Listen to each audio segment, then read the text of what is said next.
ہمیں نہ نبی پاک علیہ السلام نے یہ سمجھایا ہے کہ اپنی زندگی میں طے کر لو کہ ہوگا وہ جو اللہ چاہے گا، ہوگا وہ جو رب چاہے گا۔ ہم نا بہت زیادہ پریشان۔ مجھے ایک بات بتائیں، آپ اتنے سارے لوگوں کو آج کل کالا جادو ہے، اتنے سارے لوگوں سے فلانا جلتا ہے، اتنے سارے لوگ ہیں جن سے محلے والے حسد کرتے ہیں، اتنے سارے لوگ ہیں جو کہتے ہیں جی بس رشتہ دار لے گئے، اور خواتین میں تو یہ مسئلہ اللہ ماشاءاللہ بہت ہی زیادہ ہے۔ وہ کہتی ہیں فلانی نے جادو کر دیا تو تباہی ہو گئی۔ میں کئی دفعہ سوچتا ہوں کہ یہ بتائیں یہ ہو سکتا صحیح ہے؟ میری طرف دیکھو، یہ ہو سکتا ہے رزق میرے حصے کا ہو چلا پڑوسیوں کے گھر جائے؟ ہوتا ہے ایسا؟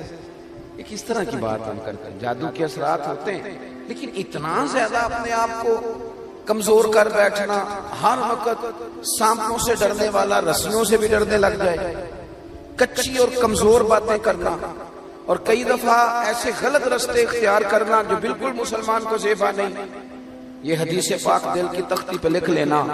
حضرت عبداللہ ابن عباس رضی اللہ تعالیٰ عنہ فرماتے ہیں میرے رسول پاک علیہ السلام نے مجھے دو باتیں ارشاد فرمائی اور فرمایا عبداللہ ان کو تھام لینا، زندگی تمہاری مضبوط ہو جائے گی۔ یہ دیکھو یہ چیزیں سکون والی ہیں۔ حضور نے فرمایا عبداللہ ساری دنیا مل کے، اس سے مراد دنیا سے مراد دنیا دار ہے، اللہ والے نہیں، فرمایا ساری دنیا مل کے تمہارا کچھ بگاڑنا چاہے تو بگاڑ نہیں سکتی جب تک رب نہ چاہے۔ کیا کر لیں گے دشمنوں کی چالیں؟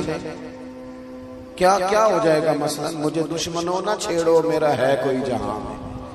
اتنی جلدی پریشان ہو جانا، ایک منٹ کے اندر ڈسٹرب ہو جانا، یہ کیا بات ہے؟ مومن بھی کبھی ایسا کرتا ہے؟ حضور نے فرمایا اگر ساری دنیا مل کے تیرا کچھ بگاڑنا چاہے نہیں بگاڑ سکتی جب تک رب نہ چاہے، اور فرمایا ساری دنیا مل کے تیرا کچھ سنوارنا چاہے سنوار نہیں سکتی جب تک رب نہ چاہے۔ تو پھر بندوں کی طرف زیادہ دیکھنا چاہیے یا سجدے زیادہ پکے کرنے چاہیے؟ پھر سیاست زیادہ تیز کرنی چاہیے یا تہجد پر زیادہ توجہ دینی چاہیے؟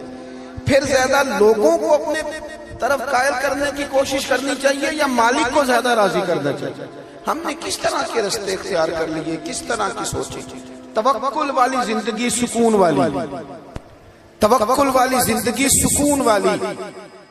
بے صبری بے سکونی کو کہتے ہیں، گھبرا جانا، پریشان ہو جانا، کنفیوز ہو جانا، کبھی کوئی فیصلہ ہی نہ کر سکنا، سویرے کچھ کہنا، شام کو کچھ کہنا، رات کو کچھ کہنا، یہ بے سکونی والی زندگی ہے۔ رسول پاک صلی اللہ علیہ وسلم نے مضبوط باتیں بیان کی، مضبوط۔ حضور نے ہمارا تعلق اللہ سے جوڑا، ہمیں حکم دیا کہ سویرے تم نے نا محنت کے لیے نکلنا ہے، لیکن ٹینشن نہیں لینی، محنت کرنی ہے۔ فرمایا نکلنا ضرور، گھر میں نکمے بن کے نہ بیٹھنا، نکلنا ضرور۔ فرمایا تم سویرے نکل جانا، رب تمہیں اسی طرح روزی دے گا جس طرح وہ پرندوں کو عطا کر دیتا ہے۔ شارحین حدیث کہتے ہیں پرندے کو جب وہ سویرے نکلتا ہے تو اس نے کون سی فیکٹری میں جانا ہوتا ہے اسے پتا ہوتا ہے، کس دفتر میں بیٹھنا پتا ہوتا ہے، وہ نکلتا ہے نا رب پہ بھروسہ کر کے، نہ فیکٹری کا پتا، نہ کاروبار کا پتا، نہ دفتر کا پتا، نہ ملازمت کا پتا، نکلا تو ہے نا۔ اٹھ باندھ کمر کیوں ڈرتا ہے، پھر دیکھ خدا کیا کرتا ہے۔ اقبال اپنے بیٹے سے کہنے لگے دیار عشق میں اپنا مقام پیدا کر، تو نیا زمانہ نئے صبح و شام پیدا کر، رویا نہ کر، تڑپا نہ کر، ادھار نہ پکڑا کر، امیروں کی طرف دیکھ کے منہ نہ تیرے میں پانی نہ آئے، بڑی گاڑیاں دیکھ کے للچایا نہ کر۔ اقبال کہنے لگے میرا طریق امیری نہیں فقیری ہے، خود ہی نہ بیچ غریبی میں نام پیدا کر، خود ہی نہ بیچ غریبی میں نام پیدا کر۔ اپنی زندگی اللہ سے جوڑے اور رب کا نام لے کے آپ میدانوں میں نکلے۔ اس سے بڑا بھی کوئی طاقتور ہوگا جس کا مددگار اللہ ہو، جس کے مددگار رسول پاک ہو، اس سے بڑا بھی کوئی طاقتور ہوگا۔ ہم کچی کمزور باتیں کرتے ہیں۔ مجھے ایک بابا جی ملے کچھ عرصہ پہلے، تو مزہ آ گیا ان کی بات کا۔ ان سے میں نے کہا کہ ماشاءاللہ آپ کے 4-5 بچے ہیں۔ وہ بعض بزرگوں کو میں نے دیکھا وہ پریشان ہو جاتے ہیں، بچہ بات نہیں مانتا، میں تو روگی ہو گیا ہوں، دکھی، رو پڑتے ہیں بات سناتے ہیں۔ ایک بزرگ مجھے ملے دیسی سے سادے سے، میں کہا بابا جی خیر ہے بال بچے دی سناؤ کچھ تابے داری کرتے نے. میرے علاقے کے تھے پرانے جاننے والے, اور موٹی سی بات کی, کہنے لگے پترا میں نہ کدی بندیاں دی ٹینشن نہیں لئی, تابے داری کرن گے تے اللہ اجر دے گا, نہ کرن گے تے جو ساڑے نال کرن گے او تو بعد پا لین گے. اتنا الجھنے کی کیا ضرورت ہے, اتنا زیادہ پریشان ہو جانا. وہ بعض خواتین ہیں وہ کہتی ہیں جی خامد نہیں سنتا, تو میں نے کہا خامد کے ذمہ آپ کے حقوق ہیں, آپ توجہ کریں, لیکن اتنا زیادہ ڈیپینڈ نہیں. آپ کو سب سے زیادہ توجہ رب رسول پہ کرنی ہے, پڑوسیوں پہ, رشتہ داروں پہ, تعلق والوں پہ, شاگردوں مریدوں پہ, فلانے پہ نہ, بھروسہ اللہ رسول کی ذات پہ. یہ چیز آپ کو سکون دے گی. دوسری بات آپ حضرات کی خدمت میں عرض کرنی ہے, نا امیدی بے سکونی پیدا کرتی ہے. نا امیدی, اور جن لوگوں کا رب کی رحمت پر پورا بھروسہ ہونا وہ بے سکون نہیں ہوتے. قرآن مجید میں آیت ہے نا, الا بذکر اللہ تطمئن القلوب, خبردار ہو جاؤ اللہ کی یاد میں دلوں کا سکون ہے. تو حضرت صدر الافاضل رحمۃ اللہ علیہ صاحب تفسیر خزائن العرفان فرماتے ہیں اس کا معنی کیا ہے. فرماتے ہیں اس کا معنی یہ ہے کہ ہر وقت اپنے رب کی رحمت کی یاد میں رہو. ہر وقت یہ کچی باتیں کرنا, وہ کہنا جناب اتنا عرصہ ہو گیا ہے کام ہی نہیں چلتا, یہ چیز آپ کو ڈسٹرب کرے گی, آپ پریشان ہو جائیں گے. اور میں حضرت صاحب جس کام کو ہاتھ لگاتا ہوں پیچھے ہی جاتا ہوں, تو یہ چیز آپ کو کمزور کر دے گی, بے چین کر دے گی. آپ یہ کہیں کہ میں محنت کرتا رہوں گا,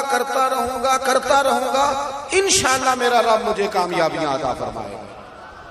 ہر وقت اگر کمزور باتیں, ایک بندہ بیمار ہے, وہ ہمارے یہاں کچھ لوگ تیمارداری بھی کرنے جاتے ہیں تو وہ ذرا ڈبل بیمار کر آتے ہیں. ایک تو وہ جاتے ہی سب سے پہلے کہتے ہیں اوہو تسی تو بڑے کمزور ہو گئے, چلے وہ بیچارہ پہلے بیمار تھا اور حال خراب کر دیا. پھر دوسرا جو بھی تیمارداری کرنے جاتا ہے, ناراض تو نہیں ہو جائیں گے آپ لوگ, چلو میں ویسے بھی کدوں تہاڈی پہ گل کرنا, میں تے اورے کی دی پہ کرنا.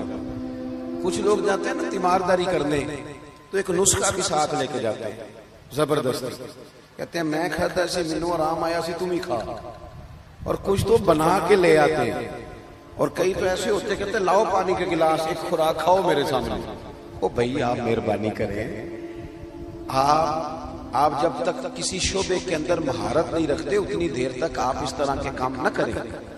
آپ کبھی ڈاکٹر کے پاس دوائی لینے جاتے ہیں تو وہ سب سے پہلے نا ایک کونے پہ لکھتا ہے کہ آپ کو شوگر تو نہیں, آپ کو بلڈ پریشر تو نہیں, پھر وہ دیکھتا ہے کہ آپ کسی اور مرض میں مبتلا تو نہیں. اس حساب سے وہ نسخہ بناتا ہے تاکہ کسی جگہ کوئی چیز ایسا اثر نہ ڈال جائے جو تکلیف کا باعث. اور جو نسخہ لے کے آیا اس نے کوئی شے بھی نہیں پوچھی, وہ بس یہی بتایا جاتا ہے کہ میں نے کھایا تھا.